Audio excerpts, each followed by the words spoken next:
Hey guys, Jeff Holman here with Intellectual Strategies. I want to show you something that I think is kind of fun, maybe funny. I'm working on this project and I'm trying to bring this idea of a gear bag to life because I think it's important to go through the process. I think it's a great idea. I'm trying to figure out what all the steps are to make it happen, document that so you guys can follow along. And I was going through and I thought, well, I really need to send out a survey. And before I surveyed this Facebook group that I'm a part of, and I've got it here, you can see it. It's got like 120,000 members in it or something. But before I send a survey out to this group, I wonder if anyone's ever searched this before. Has anybody ever had, who's asked or given advice about how to store your gear in bags? And so I went and I did a search, and I immediately reminded myself that 3.5 years ago, I did the same thing, not the same thing. I asked that exact question in this group.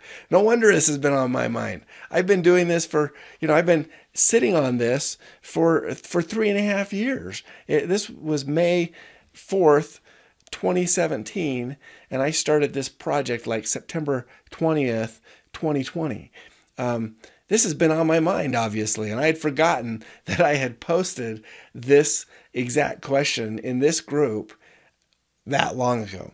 So, what's your favorite gear bag, right? I was looking for a solution back then, and I could never find one. And so, the result of this was finding that there's not really a bag that I want. A lot of people were really helpful, talking about how they do stuff, showing pictures and links to the bags that they use. Army rucksacks, these are like the large grocery bags, kind of, right? They just big, grocery bags or diaper bags, if you want to call them that, whatever they are. Patagonia black hole tote. I've seen those around everywhere as I've been researching bags again lately. They're just really big, large, kind of big pocket, dump everything in. That's why it's called a black hole, right? Dump everything into a bag. Let's see, bomb proof, can get wet. That's fine. A warrior assault backpack, kind of a rucksack type of bag. I use clear plastic tubs.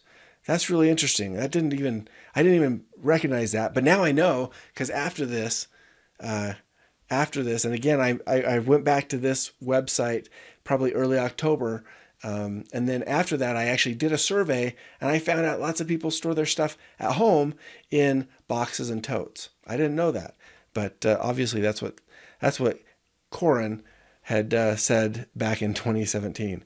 Orange Mud gear bags. I'm going to show you in a future video where I reached out to Orange Mud, and they responded to me. You're going to get that, and I'll show you what I'm going to do to reach out to them again now. So there's more coming on that topic specifically. That's funny. I use a medium-sized gym bag that I bought at REI. Under Armour Storm One duffel, REI Flash, just different bags and stuff they store in them. That's great. This is actually awesome. Like, to be able to look back at what I did, and again look back again 2.5 months later, because it's now December and I'm having to recreate these videos from September and October. And now to look at it again, it's even more interesting because I've done some surveys on things, and plastic milk crate. Like, that didn't even catch my attention before. I would have dismissed that and said, well, that has nothing to do with this project I'm working on.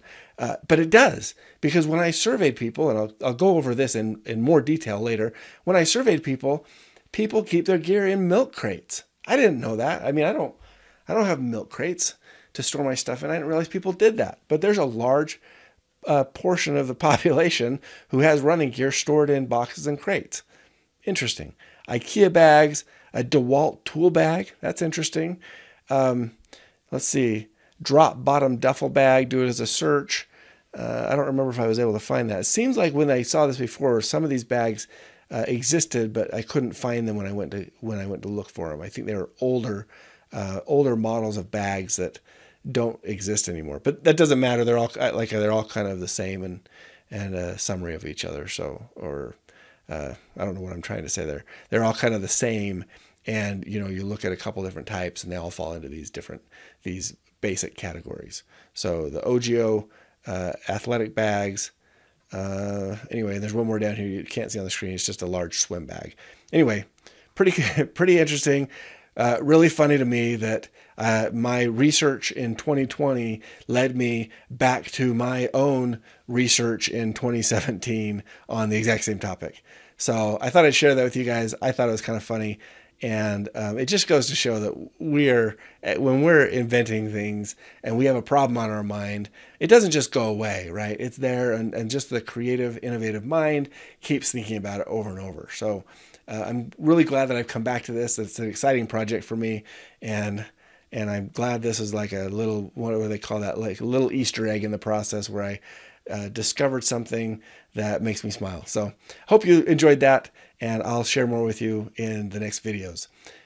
Before then, go down and click the subscribe button. Love to have you follow along so that you know when we post new updates and we can keep you informed on the process. Thanks. Take care. Talk to you later. Bye.